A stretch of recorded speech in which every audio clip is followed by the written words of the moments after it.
Assalamualaikum warahmatullahi wabarakatuh. Halo anak-anakku semuanya.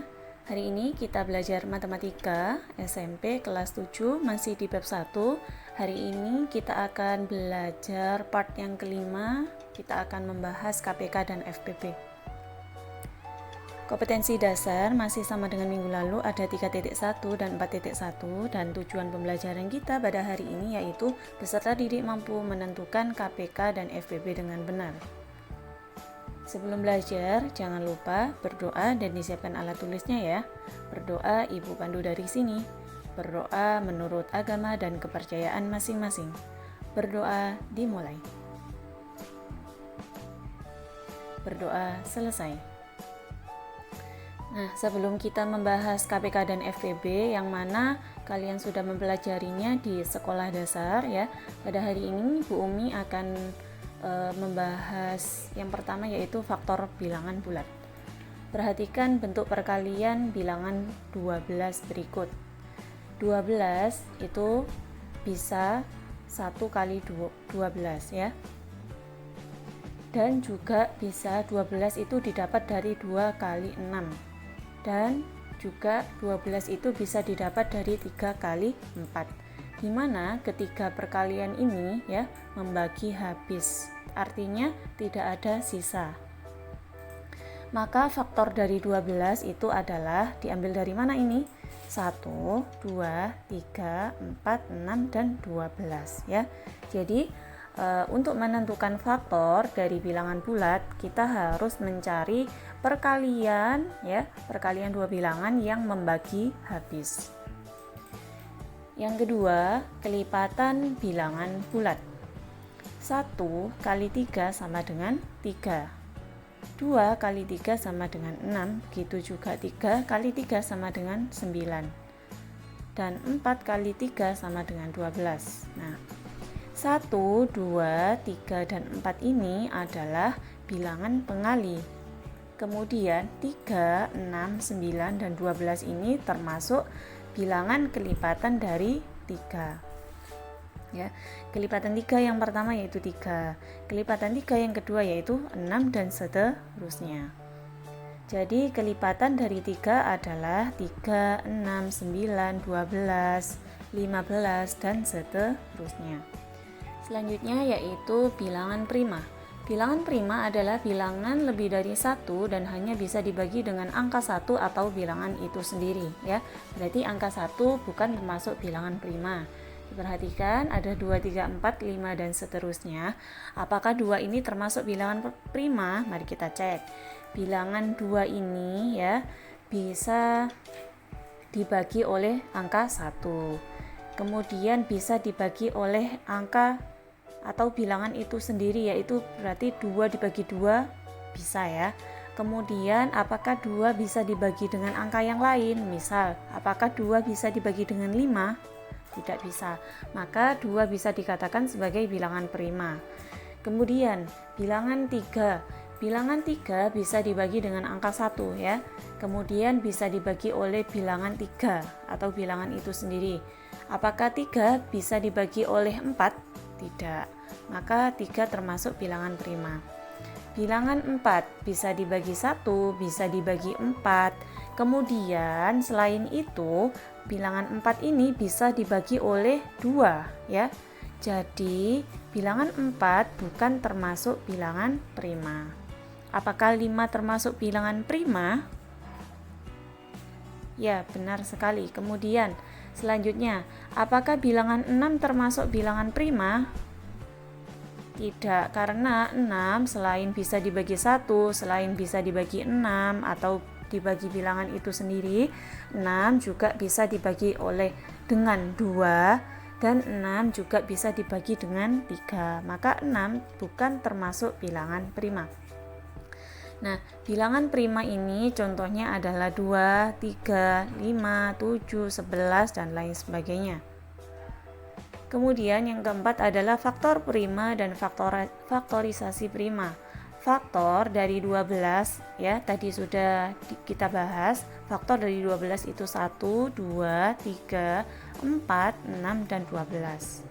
faktor dari 12 yang merupakan bilangan prima ya adalah 2 dan 3. 1 bukan prima, 4 bukan prima, 6 bukan prima, dan 12 ini juga bukan prima. Faktor prima suatu bilangan dapat juga ditentukan menggunakan pohon faktor. Ya, kalian sudah pernah ya mengetahui pohon faktor. Oke, di sini Bu Umi contohkan pohon faktor dari 12. 12 ini bisa dibagi dengan 2, hasilnya adalah 6. Kemudian 6 dibagi dengan 2, hasilnya adalah 3, ditulis di sini. Jadi, berdasarkan pohon faktor di samping, bilangan 12 dapat dituliskan dalam bentuk perkalian bilangan prima sebagai berikut. 12 sama dengan 2 dikali 2 dikali 3. Dituliskan Bu Umi di sini ya. Nah, kemudian kemarin minggu lalu sudah kita pelajari bilangan bulat berpangkat ya, dimana jika di sini ada 2 kali 2 maka bisa kita tuliskan menjadi bilangan berpangkat, yaitu 2 pangkat 2 ya, 3-nya turun. Perkalian dari faktor-faktor prima suatu bilangan disebut faktorisasi prima. Jadi yang dimaksud faktorisasi prima itu yang mana? 2 kali 2 kali 3 atau 2 pangkat 2 kali 3. Nah, faktor prima tadi yang mana? Faktor prima adalah 2 dan 3. Jadi, faktor prima dari 12 adalah 2 dan 3. Tetapi jika ditanya faktor dari 12 itu adalah 1, 2, 3, 4, 6, dan 12. Paham ya anak-anak? Selanjutnya yaitu faktor persekutuan terbesar atau FPB, yang mana kalian telah mempelajarinya di SD, mungkin ini hanya mengulang saja ya untuk FPB-nya. Faktor persekutuan merupakan faktor yang sama dari dua bilangan atau lebih. Contoh, FPB dari 6 dan 9 adalah faktor dari 6 adalah 1, 2, 3, dan 6, dan faktor dari 9 adalah 1, 3, dan 9. Di sini ya, karena tadi bunyinya faktor persekutuan merupakan faktor yang sama, jadi angka yang sama dari faktor 6 dan 9 adalah 1 ya. Di sini ada sama-sama 1 dan 3.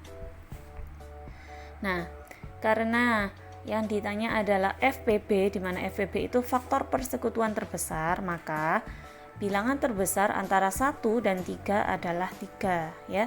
Jadi bilangan 3 merupakan FPB dari 6 dan 9. Nah, selain menggunakan faktor, kita bisa menggunakan untuk mencari FPB, kita bisa menggunakan pohon faktor ataupun bersusun dengan cara bersusun ya. Kemudian yang ketujuh, kelipatan persekutuan terkecil atau KPK. Contoh, KPK dari 6 dan 9 adalah kelipatan dari 6 itu adalah 6, 12, 18 sampai dan seterusnya. Dan begitu juga dengan kelipatan 9 ada 9, 18, 27 dan seterusnya ya. Nah, di sini dari beberapa angka kelipatan atau bilangan kelipatan ini yang sama, yaitu angka bilangan 18 dan 36. Kelipatan yang sama atau kelipatan persekutuan dari 6 dan 9 adalah 18 dan 36. Sebenarnya masih ada lagi ya angka-angka yang nilainya besar. Bilangan terkecil dari kelipatan persekutuan tersebut adalah yang dimaksud yang mana? Dari 18 dan 36 ya, kelipatan persekutuan terkecilnya yaitu 18. Jadi bilangan 18 merupakan KPK dari 6 dan 9. Selain cara ini, FPB dan KPK dari dua bilangan atau lebih dapat ditentukan dengan cara faktorisasi prima dan cara bersusun. Kita lanjut contoh yang ketiga. Dari perkemahan Sabtu Minggu atau persami diikuti oleh 36 siswa kelas 7, 48 siswa kelas 8, dan 60 siswa kelas 9. Kemudian untuk acara baris berbaris, peserta persami akan dibagi menjadi beberapa regu. Setiap regu terdiri atas siswa kelas 7, kelas 8, dan kelas 9. Jumlah anggota setiap regu sama. banyak dari setiap kelas sama dan dalam setiap regu ya. Artinya dalam setiap regu itu ada kelas 7, ada kelas 8 dan ada kelas 9, di mana setiap regunya jumlah dari kelas 7 itu sama. Begitu juga dengan kelas 8 dan kelas 9. Kemudian yang ditanya adalah berapa sebanyak-banyaknya regu yang dapat dibuat oleh panitia. Dan yang B, berapa banyak siswa kelas 7, kelas 8, 9 dalam setiap regu. Dan pertanyaan yang ketiga yaitu berapa banyak anggota setiap regu. Kita bahas contoh yang ketiga. A, berapa sebanyak-banyaknya regu yang dapat dibuat oleh panitia. Oke. Permasalahan tersebut dapat diselesaikan dengan cara mencari FPB dari 36, 48, dan 60. Oke, berarti kita harus mencari FPB dari 36, 48, dan 60. Di sini Bu Umi punya pohon faktor dari 36, 48, dan juga 60. Ya, ini sebenarnya di sini ada 3 ya, kemungkinan tertutup oleh 4 pohon faktor dari 48. Oke, dari ketiga pohon faktor ini bisa kita tuliskan menjadi faktorisasi primanya ya. 36 sama dengan 2 pangkat 2 karena 2-nya ada 2 dan dikali 3 pangkat 2. Oke. Kemudian 48 sama dengan 2 pangkat 4, 1, 2, 3, 4 ya. Jadi di sini 2 pangkat 4 kali 3 dan 60 adalah 2 pangkat 2 kali 3 kali 5. FPB ditentukan dengan cara mencari faktor prima yang sama dari setiap bilangan, lalu memilih faktor dengan pangkat terendah dan mengkalikannya ya. Jadi kita harus mencari faktor dengan pangkat terendah. Oke. Dari FPB dari 36, 48 dan 60 adalah faktor dari ketiga bilangan ini ada 2 dan 3 ya, dimana kita harus mencari pangkat terkecil atau pangkat terendah.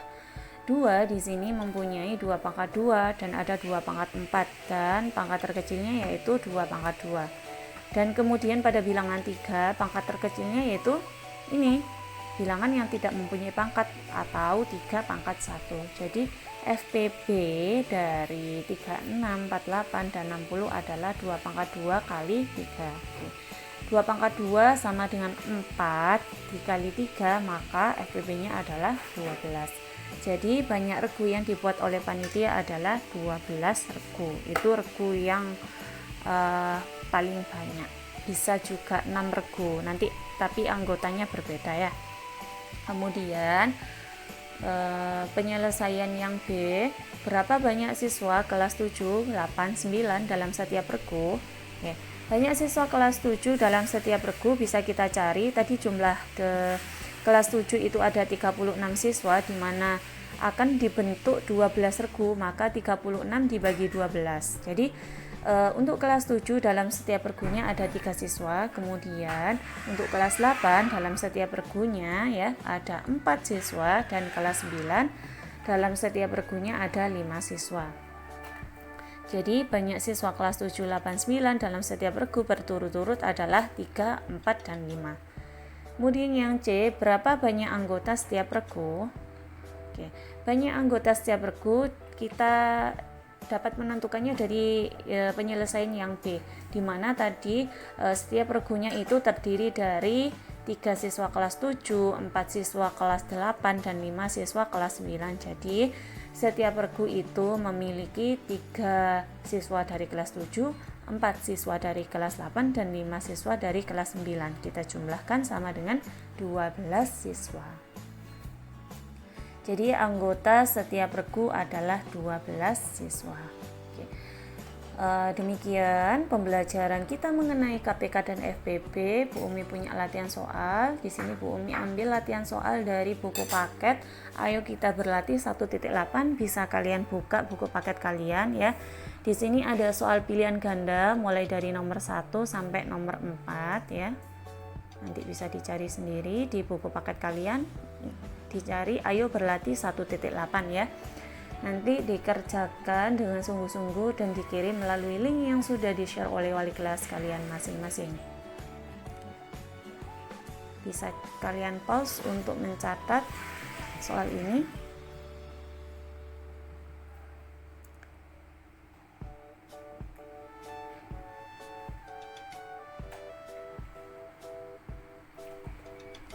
Baik, demikian pembelajaran kita pada hari ini. Bumi ucapkan terima kasih kepada anak-anakku yang semangat setiap harinya untuk mengikuti pembelajaran matematika.